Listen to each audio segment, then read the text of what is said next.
coming, gettin.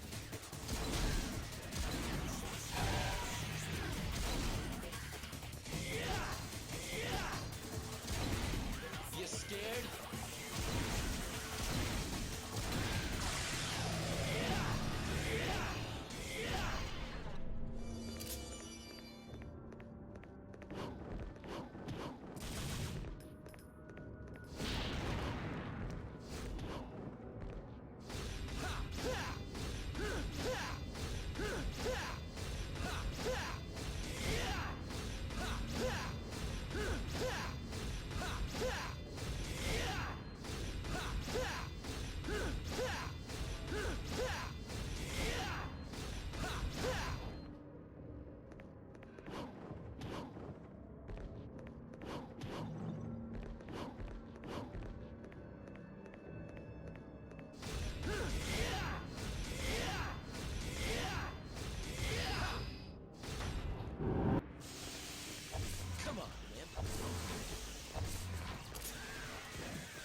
How's it going, my dudes? Beowulf time.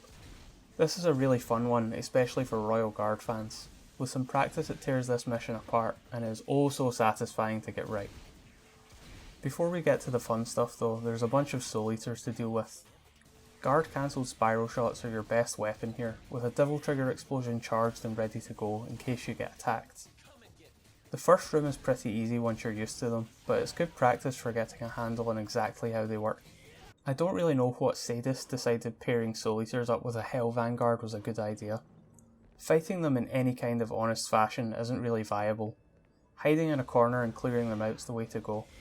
It takes a 3-orb explosion to kill one, so I have to taunt and build some meter before I jump down and hunt the third and final one, but once it's gone the real fight begins. Before I talk about Hell Vanguard specifically, I want to go over how Royal Guard interacts with jumping, because it adds a lot of utility to the style. Basically, in Devil May Cry, when you hit the jump button, Dante is completely invincible to attacks for a handful of frames while he takes off. By cancelling your jump into a guard, you can effectively increase the guard window since you stack the jump invulnerability frames with Royal Guard block frames. Whenever you hit the style button, your invulnerability will get cancelled, and since you're blocking it at the same time as an attack connects, Dante will perform a just guard. This makes the timing a lot more lenient, and you can even use it for a just release too. If this is a little unclear, I've included a link in the description with a much more detailed explanation of invincibility frames, if you're interested. Hell Vanguard is food for Royal Guard. He has 3 guaranteed attacks in a row with clear tells, and a full power release takes out half his health. Although he can attack from off screen, by watching the ground beneath Dante's feet you can always see what he's up to. If there's a ripple, he's doing a slower vertical attack, and you want to wait a bit before blocking. If there isn't a ripple, it means he's doing the faster horizontal attack, which has the same timing no matter where he is. Being consistent here is a little bit harder than you might expect, but I don't think I would ever call it difficult. That being said, the combination of the Soul Eaters and playing perfectly against this guy made this room the hardest part of the mission by far. The railcar ride is pretty self-explanatory. The small size makes keeping enemies knocked down so they can't attack very easy, and the most threatening parts are handled by Devil Trigger explosions. After all the arachnes of previous missions and weird enemies like Soul Eaters, it's good to get back to some ordinary combat. When the Enigmas show up and fire arrows, double jumping back and forth makes all their arrows either miss or hit the ceiling above them, so they're nothing to worry about. Beowulf is a riot. I love this boss. Everything he does is fun to fight against, and when I first played this game 10 years ago he gave me a ton of trouble, so getting my revenge like this feels good as heck. Every attack in his first phase can be guarded on reaction, or avoided pretty easily. The biggest threat is his random flailing when you hit his eye, but the bonus damage from attacking it at this point isn't really important, so I just try and avoid hitting it in the first place. Guarding everything and hacking away is all you need for now, till he staggers and prepares his wing attack, which is where most of my damage comes from. By hitting a release through his eye, you do completely absurd, unfair damage. Finding the proper timing for this took a lot of practice and was the hardest part of learning the fight. Unfortunately, I can't really impart any wisdom on how to do this one, because it was simply about doing it over and over till I could feel the timing completely and stopped messing up. Doing this much damage right here also makes him skip over his second phase. He'll always go into the pattern where he hits cages at you then runs around on all fours, but he'll skip what he normally does after that and go into his final form. Guarding 3 cages maxes out your meter, which is good because the ones he hits high can be quite tricky to parry, or sometimes you'll jump clean through them with invincibility frames. I try and put out whatever damage I can with Spiral while this is going on, but it doesn't matter too much. As soon as he finishes his charge attacks, he'll play a stagger animation if you did enough damage earlier, and it's time to get ready for the wing attack again. Another release deletes him from existence. Because Just Release gives so much style, he dies with an SSS rating and drops 5,000 orbs in a beautiful crescendo, blowing the requirement out the water. Hope you enjoyed this one as much as I did. Royal Guard rocks. Catch you guys on the flip side.